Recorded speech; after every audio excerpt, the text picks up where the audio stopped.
inkolo yomlungu, ubuKrestu inkolo yabelungu, sizawutsho i-Pan-Africanists.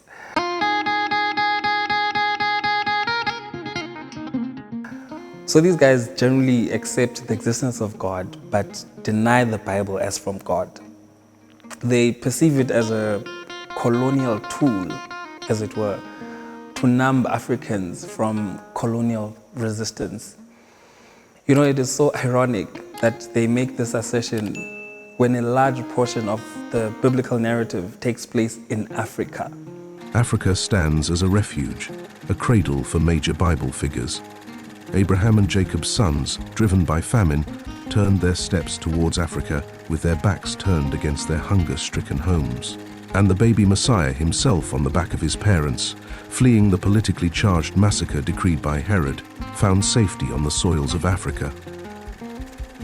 The story of the Exodus, which God quotes throughout the Old Testament, takes place in Egypt, in Africa.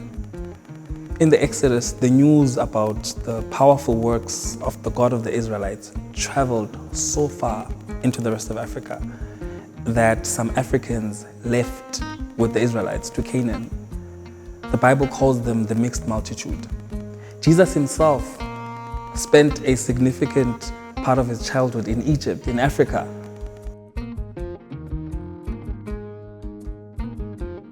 As early as 330 AD, the Ethiopian ruler, Izana of Aksum, officially declared his kingdom a Christian monarchy.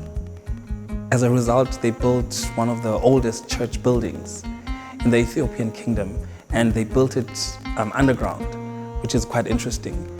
One of the oldest Bibles in the world, even older than the popular 17th century Bible, the King James Version, is the Karima Ethiopian Bible, which is a 4th century Bible. So Christianity and Africa are clearly inseparable. African traditional religions are all monotheistic. uNkulunkulu, uMvelinqangi, Mudimu, Ramasedi, Mngari, Gainyame, Onkopon, all those names. They don't talk of a plural God. This is not true. Several African indigenous religions, though recognizing a supreme being, worship other lesser deities. These often are incarnated in animals like chameleons, snakes, frogs, etc., and in natural elements like rivers, trees, mountains, springs, etc. These lesser deities are venerated as gods, being the supposed spirits of dead ancestors. African traditional religionists claim that they worship the one true God, the Creator God, although approaching him through other instrumentalities. As you study African spirituality, you will soon discover that most of them also honor a variety of lesser deities. Southern Africans call them Badimo, their dead ancestors, translated the gods. This hierarchy of deities is even more prominent in West and East African spirituality.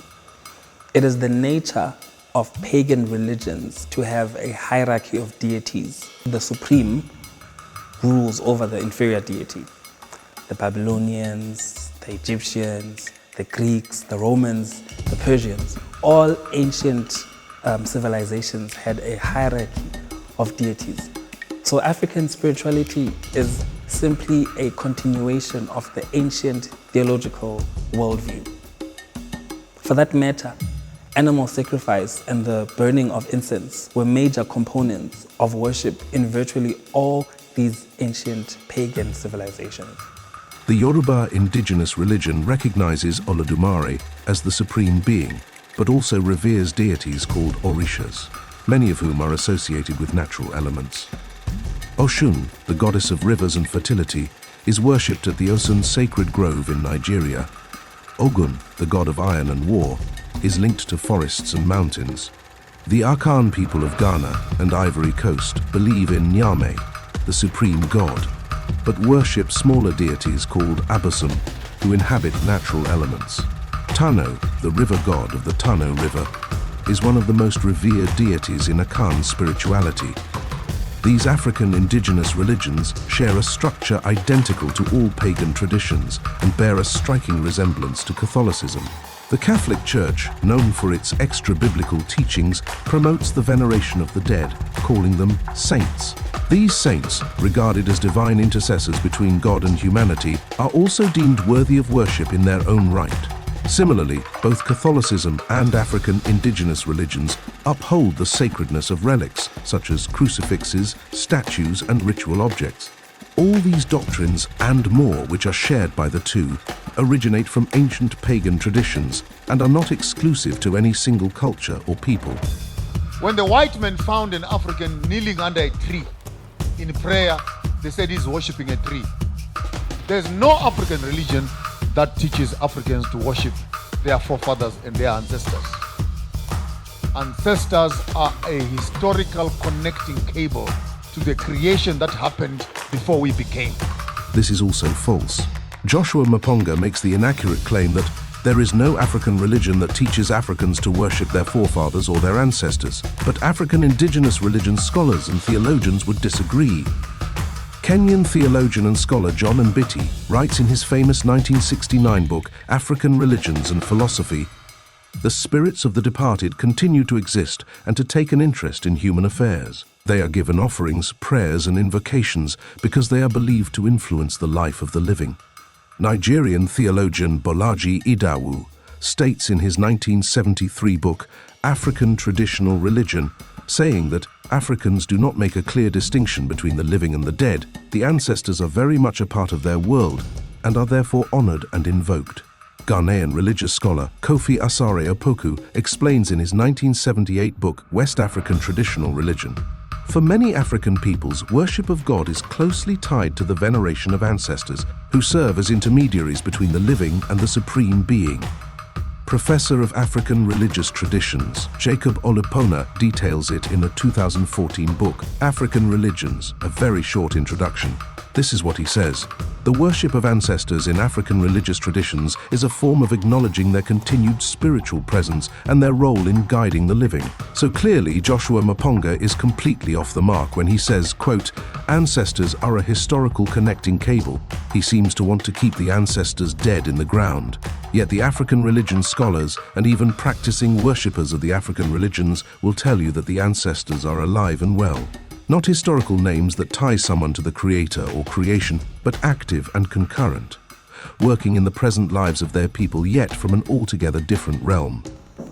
Praying to ancestors is definitely not equivalent to praying to the God of Abraham, Isaac, and Jacob.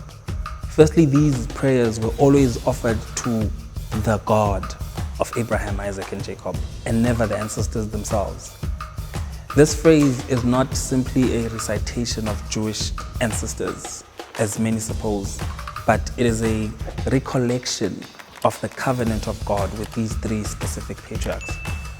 Notice that the phrase has never been the God of John, of Jeremiah, and Isaiah, but always specifically the God of Abraham, Isaac, and Jacob, and in that particular order.